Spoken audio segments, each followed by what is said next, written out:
What happens when a president decides that justice is no longer about laws but about enemies? History told us it could never happen again. After Watergate, after Richard Nixon's enemies list, Congress promised the country that no president would ever get away with turning prosecutors into political hitmen. And yet here we are, facing a crisis that looks eerily familiar, only this time it may be even worse. Because while Nixon only dreamed of using the Justice Department as a weapon, today we're told it has already been wielded that way. The alarm bells are ringing, and ignoring them could cost us the very foundation of democracy. Another issue I want to raise relates to the administration, and you have to go back in history to appreciate it. Richard Nixon. Students of history, of course, know that name. Former Vice President of the United States, former Senator, he was a senator and a congressman, Vice President under President Eisenhower, and then President of the United States. He went through a period we know as Watergate. It was controversial. Some people broke into the Democratic National Headquarters. They were caught. They were prosecuted. When it was all over, we had the Watergate investigation, and ultimately President Nixon resigned. But before he resigned, he instructed his staff to give him background information on his enemies list, the people that he considered to be his political enemies. And the word was out that they were going to be treated harshly by his administration, whether it's Department of Justice or the Internal Revenue Service. Well, we went through that chapter, he resigned, and then Congress came together, Democrats and Republicans, and said, we can never let this happen again. We can't let a president put his finger on somebody and say, that's a political enemy, go prosecute him. Try to find them guilty of a crime. Make sure they pay a fine. Give them bad publicity. We agreed on a bipartisan basis for standards between the White House, the Department of Justice, and Congress when it came to these political decisions that could ultimately result in prosecution. Well, under President Trump, we're back into the Nixon conversation about enemies list, except President Trump's enemies list is longer than anything Richard Nixon ever dreamed of. And that's what we're looking at now. On September 20th, the acting U.S. Attorney for the Eastern District of Virginia, Eric Seibert, announced his resignation. Acting U.S. Attorney, appointed by Trump, resigned. Mr. Seibert resisted President Trump's demands to bring charges without sufficient evidence against New York Attorney General Letitia James and former FBI Director James Comey. Mr. Seibert, a Republican appointed by Donald Trump just a few weeks ago, stayed true to his oath to the Constitution and his commitment to follow the facts and the law. And for that, he was forced to resign his office. In his place, President Trump installed his personal attorney, an attorney with no experience as a prosecutor, never did it before, to indict James Comey in a politically motivated case considered by career prosecutors in that office too weak to bring charges. This indictment represents the latest step in President Trump's long crusade to weaponize the federal government against his perceived political enemies, a return to the days of Richard Nixon. We remember when the president was initially impeached in the first of his historic 2 impeachments, after he attempted to pressure a foreign ally to dig up dirt against Joe Biden and his family. And we remember when President Trump turned a mob of insurrectionists loose on our Capitol, where they violently attempted to prevent the peaceful transfer of power leading to his second impeachment. I will never forget that day as long as I live, January 6th. It has been my honor to serve in this chamber 29 years. I've seen a lot. I'm honored to represent a great state like Illinois, but I will never forget that moment when we were sitting here counting the Electoral College votes as to what the American people had decided on the next president. Vice President Pence was presiding. We were seated in our chairs. I noticed something unusual. Those 2 doors opened, and 4 or 5 people walked in up to the vice president and literally yanked him out of his chair and took him out the door. We knew there was a political demonstration outside, but all of a sudden it turned bad and scary and dangerous. The Capitol Police came in and announced to us seated in this chamber, stay in your desks. We're going to make this a safe chamber in the Capitol. Don't worry about those people demonstrating outside. They're not going to get close to the chamber. Just stay where you are. We looked at one another and thought, what's next? Well, what was next was 10 minutes later, the same policeman came in and said, leave immediately. Don't take anything with you, just get out of the chamber. It's too dangerous for you to stay here. And we all, Democrats and Republicans, filed out those doors. You know what happened next. The insurrectionists took over this building. It was one of the most embarrassing moments in the history of the United States Capitol building. Imagine, if you will, for a moment, if you heard the news that the House of Commons in Parliament had its door broken down and people raided the chamber. You'd say to yourself, what is going on in England, for goodness sakes? The House of Commons taken over by people in the street? That is exactly what happened here. And it happened on January 6th. And so this president, embarrassed by that moment, maybe, who knows if he's ever embarrassed, decided he would go after the people who prosecuted the insurrectionists, the people who were prosecuted for crimes like beating up policemen. You all came here today and we welcome you to this chamber. The reason you're safe in this building today is a lot of women and men in uniform who are guarding you and me and all of our staff so that we can do the people's business. Those people were under attack by the January 6th insurrectionists. These were not curious tourists who came in here. They ended up beating on these police, and 140 of them were seriously injured. If you believe it, in this second administration, the president has gone further than Richard Nixon and what he's done before. His political appointees have fired FBI agents and federal prosecutors who were called on to prosecute the insurrectionists. He has installed loyalists whose chief qualification is their loyalty to him, not their loyalty to the law or the Constitution. We recently learned a top federal prosecutor in Sacramento was fired after she advised the Border Patrol to comply with a court order. Yes, the Trump administration fired a career prosecutor for following a court order.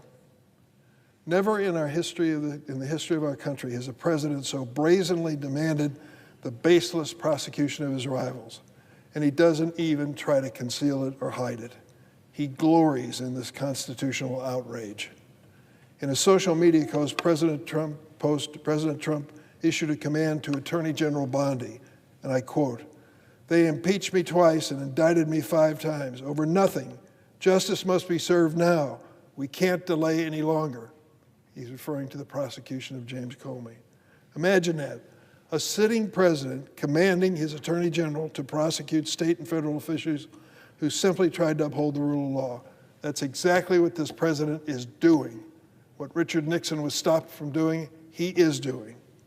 Since Watergate, Republican and Democratic presidents alike respect the independence of the Justice Department, recognizing that shielding it from the pull of politics was essential to safeguarding the rule of law. Under President Trump, those constitutional guardrails have been removed, destroyed. I want to be clear.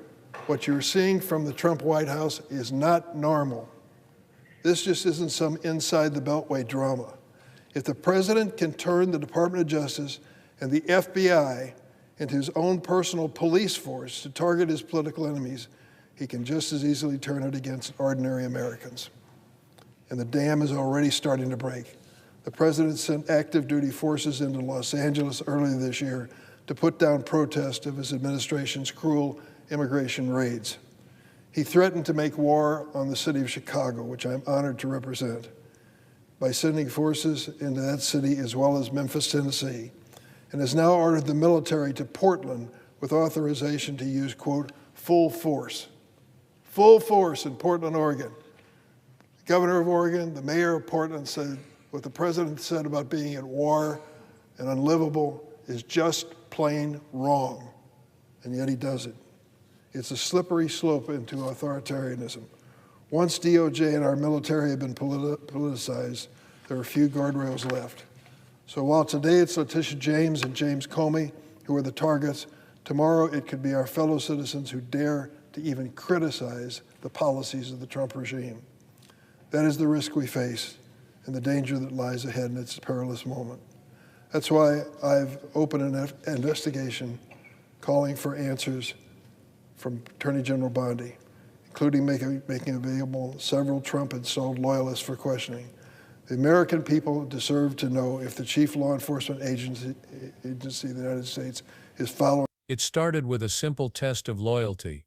An acting U.S. attorney named Eric Seibert, a Republican, and someone appointed by the president himself, was told to bring charges against political rivals, not because the evidence was strong, but because loyalty demanded it. He resisted. He stayed true to his oath, reminding everyone that the law isn't a toy for politicians. For that act of integrity, he was pushed out, forced to resign. And the message was clear in this system: loyalty to the leader outweighs loyalty to the Constitution. That's how the slope into authoritarianism always begins. Someone says no and suddenly they're gone. In his place came something new, something dangerous. Not an experienced prosecutor, not a career attorney with decades of knowledge in how to handle cases. Instead, a personal loyalist, someone who had never led a prosecution in their life, was handed the keys to one of the most powerful offices in the country. Their first task wasn't to uphold the law or protect the public. It was to target James Comey, the former FBI director, in a case that career prosecutors inside that office had already dismissed as too weak to stand. But weakness didn't matter. What mattered was loyalty. Competence could be discarded, because loyalty alone was now the currency of power.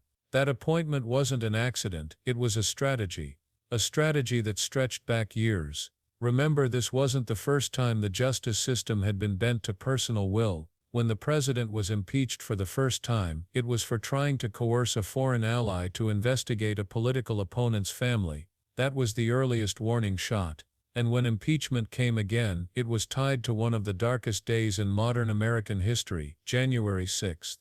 But instead of being humbled by those events, the response was to double down, to replace independence with obedience, to purge those who followed the law instead of personal commands. On that day in January, Senator Dick Durbin was inside the chamber when everything turned upside down. He remembered watching Vice President Mike Pence pulled out of his seat by security. He recalled the Capitol Police telling lawmakers they would be safe, only to return minutes later and order an evacuation. And then, as senators filed out, the rioters poured in. It wasn't tourists wandering through the halls. It was an angry mob, breaking windows, beating officers, and overwhelming the very people tasked with defending democracy. More than 140 officers were left injured. And still, after all of that, the instinct wasn't to protect justice, but to twist it against those who stood up to the chaos. Because what followed was retaliation. Federal prosecutors who insisted on following court orders were fired. Career FBI agents who wouldn't bend to political pressure were replaced. Even city leaders found themselves threatened with military force. In Los Angeles, active duty troops were deployed to suppress protests. In Chicago, threats of war against the city were made openly, and in Portland, federal agents were sent in with authorization to use full force. The governor of Oregon and the mayor of Portland both pushed back, calling it wrong, but the show of power had already been made. This wasn't about protecting public safety. It was about showing who was in charge, even if it meant turning American streets into battlefields. That's why Durbin's words hit like a siren. He wasn't just recounting history. He was warning of the future. He reminded the Senate of Watergate, not as a history lesson but as a comparison. Back then, Nixon's attempts to weaponize justice were stopped because both parties drew the line. Democrats and Republicans agreed together that the Justice Department must remain independent. They knew the risk of allowing political vendettas to dictate prosecutions, and they said loudly and clearly, never again. But Durbin's point was chilling. That line has been crossed again. And this time the silence from one side is deafening, because this isn't just about a handful of high-profile names like Letitia James or James Comey. It's about a principle that protects everyone. If prosecutors can be ordered to pursue baseless charges against political enemies, what's to stop the same machinery from being turned against journalists, against judges, against ordinary citizens who dare to speak out? Once the guardrails are removed, there's nothing left to stop the slide. Today it's about silencing rivals. Tomorrow it could be about silencing anyone. That's the danger of replacing expertise with loyalty. When prosecutors are chosen not for their qualifications but for their willingness to obey, the justice system stops serving the people and starts serving one man. That's not democracy, it's authoritarianism in disguise. And the scariest part is how quietly it can happen. One resignation here, one firing there, one loyalist appointed in the shadows. No single moment feels like the collapse. But when you step back, you realize the system isn't the same anymore. Justice has become conditional, truth has become negotiable, and democracy has begun to corrode from within. Durbin described it as a code red alarm for democracy. And he's right, because the threat isn't hidden, it's open, brazen and celebrated. Social media posts command the Attorney General to act like a personal enforcer. Federal agencies are turned inward, not outward, aiming at critics instead of criminals. And through it all, the question hangs in the air: is there even one senator who will put country before party? One leader willing to say enough is enough? Or are we content to watch the foundations of democracy erode until nothing is left to protect? The truth is that democracies rarely collapse in one dramatic moment. They fall apart piece by piece, one abused power at a time, one silenced critic at a time, until suddenly what was unthinkable has become the new normal. That's why this isn't just another Washington drama. It's not just about one attorney general or one president. It's about the kind of nation we want to be. Do we still believe in the independence of justice? Do we still believe that no one is above the law? Or have we decided that power is reason enough to bend the rules? Because if justice can be weaponized against political rivals today, it can be weaponized against you tomorrow. And that's why this moment matters. That's why history is screaming at us to pay attention. Nixon tried it, and the system fought back. But now the system itself is under siege. And unless there's the courage to stand up, to defend the rule of law regardless of politics, we may look back one day and realize that democracy didn't die in a single explosion. It died slowly, quietly, in silence. If you believe the rule of law should never be for sale, if you believe democracy has to be defended every single day, then don't look away. Stay informed. Speak out. And if you want to keep shining a light where others prefer darkness, subscribe to this channel. Because democracy doesn't die in one dramatic moment, it dies when good people stay silent. Don't let that silence be you.